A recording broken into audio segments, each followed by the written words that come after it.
The phone always rang when she started healing. Same name, same number, same lesson.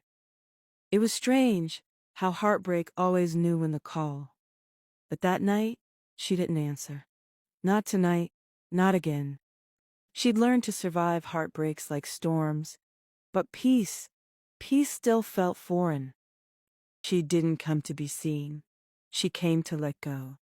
The words left her like breaths she'd been holding too long. Every line, a confession. And though the room was full, only one man was truly listening.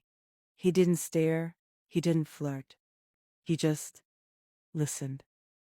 She didn't notice him at first, not the quiet strength in his eyes, or the way he made stillness look easy.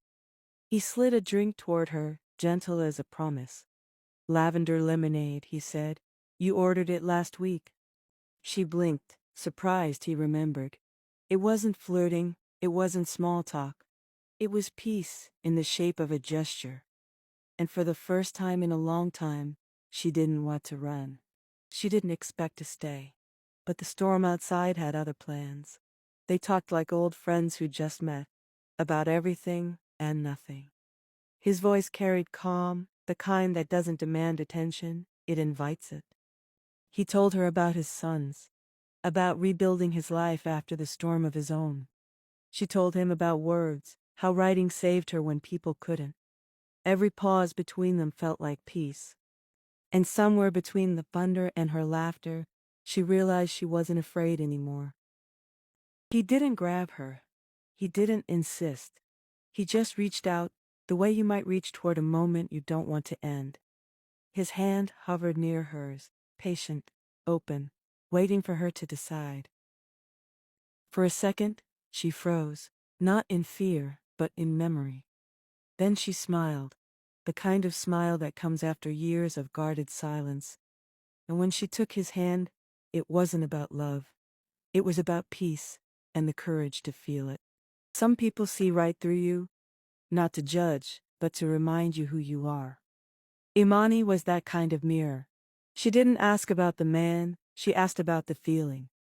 You're glowing, she said. That's not love yet. That's peace trying to make itself at home. Layla laughed, embarrassed. But somewhere between the laughter and the quiet that followed, she knew her friend was right.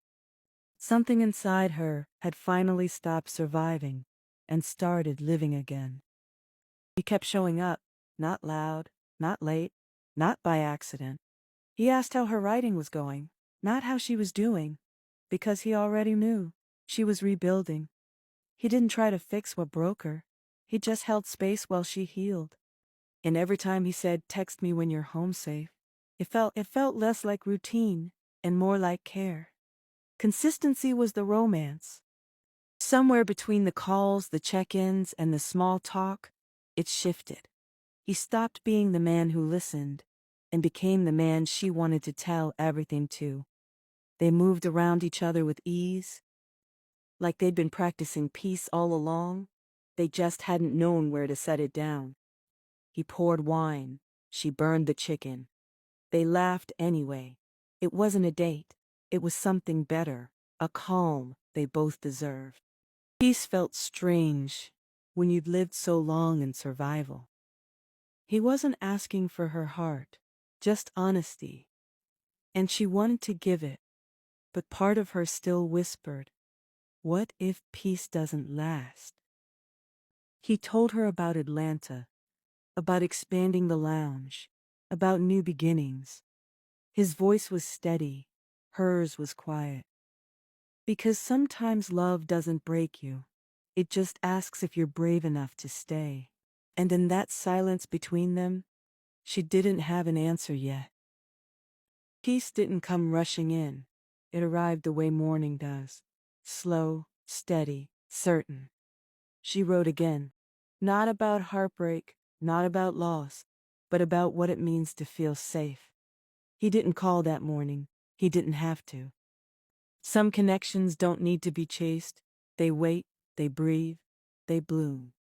After the rain, the world didn't look different. It just felt softer. Every new chapter comes with someone's question mark. Taj wasn't rude, just quiet. watchful. The kind of silence that guards what it loves. He didn't see her yet, not really. Just the outline of someone standing too close to his father's peace. Layla didn't try too hard. She knew better than to rush what time was meant to soften. And Malcolm? He just smiled. Because he knew, when something is real, it doesn't need convincing. The past doesn't always scream when it returns. Sometimes it just knocks. He looked the same voice, same apology, rehearsed too many times. I just wanted to see you, he said.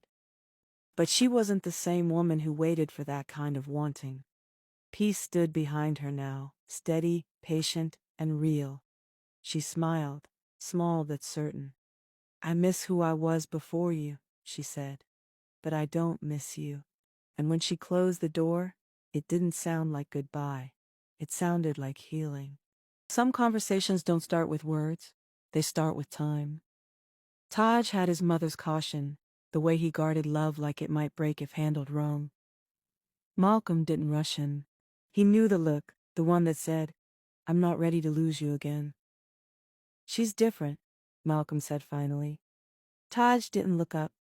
He didn't need to, because sometimes fathers don't ask for permission.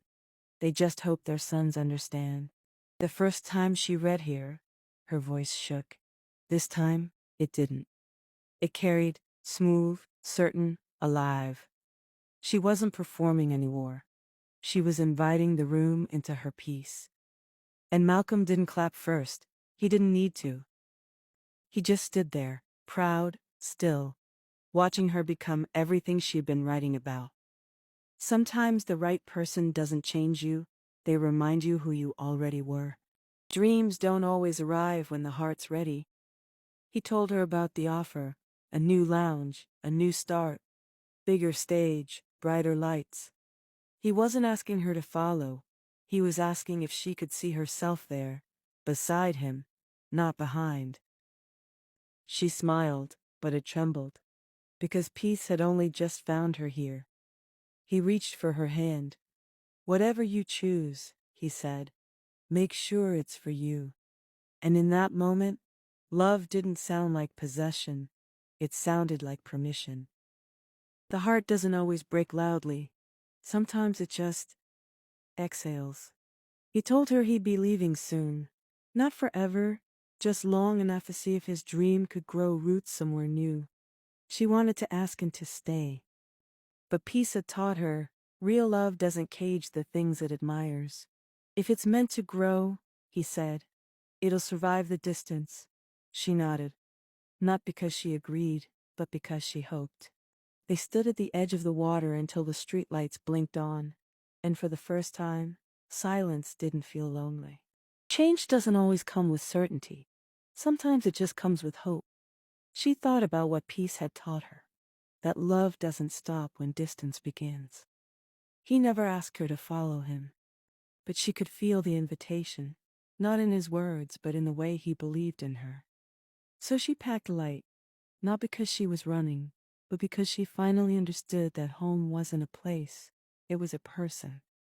And sometimes, that person was herself. Healing wasn't just hers, it was shared. The women who held her when she broke were the same ones who now clinked cups in celebration. It's not a goodbye, Amani said. It's a new chapter. They laughed about love, about timing, about how peace had turned her glow into a language. And for the first time, Layla didn't shrink from the light.